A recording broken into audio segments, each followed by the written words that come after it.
नमस्कार। ज्ञान निकेतन online classes में आप सभी का हार्दिक स्वागत है। मैं कविता पाठक आज 8वीं की कक्षा के विद्यार्थियों की हिंदी कक्षा के अंतर्गत आज मैं हिंदी व्याकरण लेकर उपस्थित हूँ। हिंदी व्याकरण के अंतर्गत आज हम भाषा, लिपि और व्याकरण का अध्ययन करेंगे। ये तो हम सभी जानते हैं कि हमारे मन में सदैव कोई न कोई विचार जन्म लेता रहता है। विचारों की अभिव्यक्ति, विचारों को दूसरों के सामने प्रकट करना भाषा का मुख्य रूप कहलाता है। अपने विचारों को हम कई प्रकार से प्रकट करते हैं, कभी बोलकर तो कभी लिखकर। भाषा विचारों के आदान प्रदान का प्रमुख माध्यम है। अर्थात कहा जा सकता है कि भाषा भाष धातु से उत्पन्न हुआ है। भाष धातु का अर्थ है बोलना, अर्थात मौखिक भाषा, मुख से उच्चरित की गई भाषा मुख्य रूप से भाषा का प्राकृतिक रूप, आरंभिक रूप कहलाता है। विचारों की अभिव्यक्ति का सशक्त माध्यम भाषा है। भाषा के दो प्रमुख रूप हैं।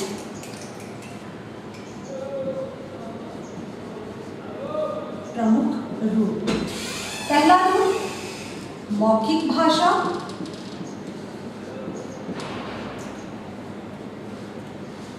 और दूसरा लिखित। अर्थात जब हम अपने मुख से उच्चारित करते हैं, उच्चारण करते हैं, बोलकर अपनी बात को दूसरों तक पहुंचाने का कार्य करते हैं, तो यह भाषा का मौखिक रूप कहलाता है। अपनी बात को केवल बोलकर ही नहीं, हम लिखकर भी दूसरों के सामने प्रकट करते हैं, यह भाषा का लिखित रूप कहलाता है। जैसे कहानी सुनाना, कहानी बोलना, ये भाषा का मौखिक रूप। लेकिन निबंध लिखना, कविताएं लिखना, यह सब भाषा का लिखित रूप कहलाता है। अब भाषा और बोली, जिस प्रकार हमने जाना कि भाषा अपने विचारों की अभिव्यक्ति का साधन है, अर्थात हम अपने मन की बात को दूसरों तक पहुंचाते हैं और दूसरों की बातों को बोलकर या लिखकर जब प्रस्तुत करते हैं तो ये कहलाता है भाषा।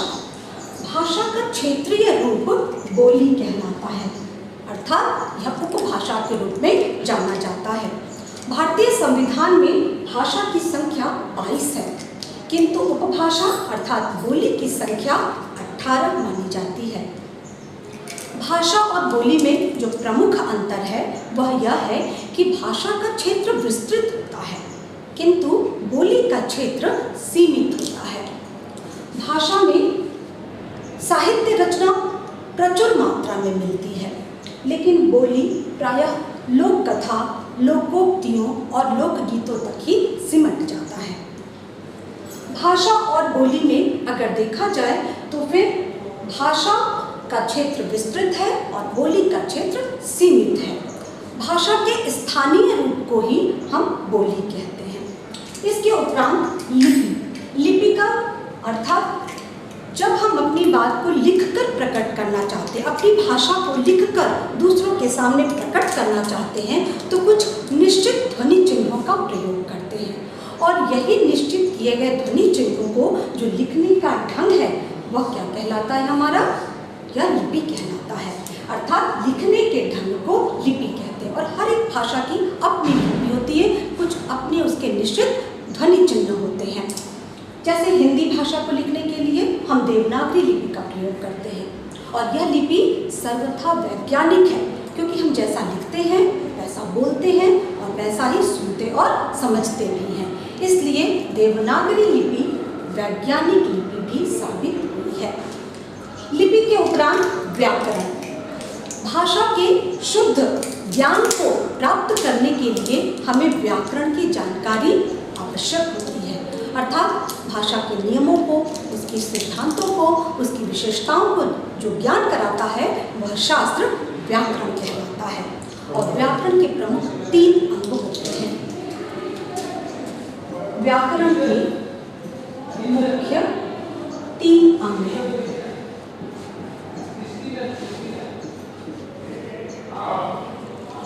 पहला वर्ण विचार, दूसरा शब्द विचार और तीसरा वाक्य विचार।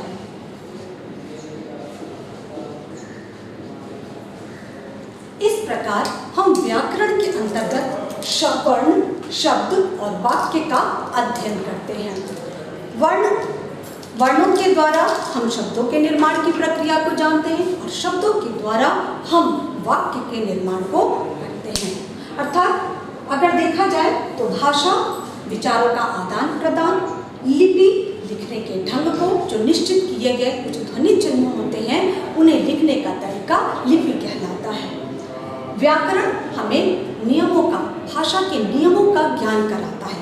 अगर हम भाषा के नियमों से अवगत न हो तो हमारा अर्थ अनर्थ में बदल सकता है, अर्थात उसकी व्यवस्था में सही अर्थ की प्राप्ति नहीं होती।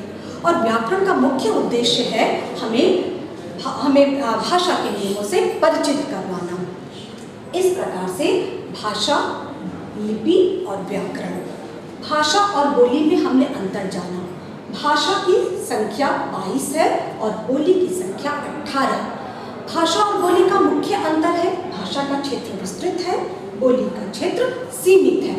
साथ ही साथ अगर हिंदी भाषा को बोली के आधार पर देखा जाए तो 5 क्षेत्रों में विभक्त किया गया है। भाषा को पहला पूर्वी हिंदी, दूसरा पश्चिमी हिंदी,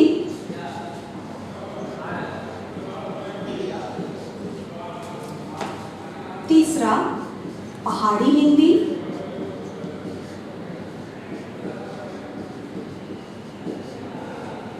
चौथा राजस्थानी हिंदी,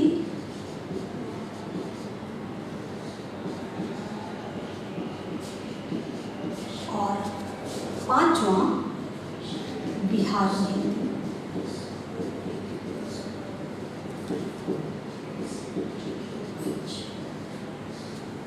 इन 5 भागों में, 5 क्षेत्रों में हिंदी को विभाजित किया जा सकता है। अभी जो हमारी प्रचलित हिंदी है वह पश्चिमी हिंदी के खड़ी बोली के अंतर्गत मानी जाती है।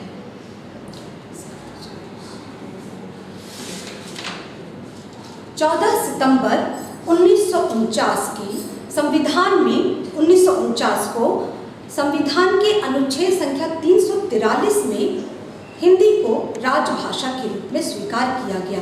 तब से प्रतिवर्ष 14 सितंबर को हम हिंदी दिवस मनाते हैं। धन्यवाद।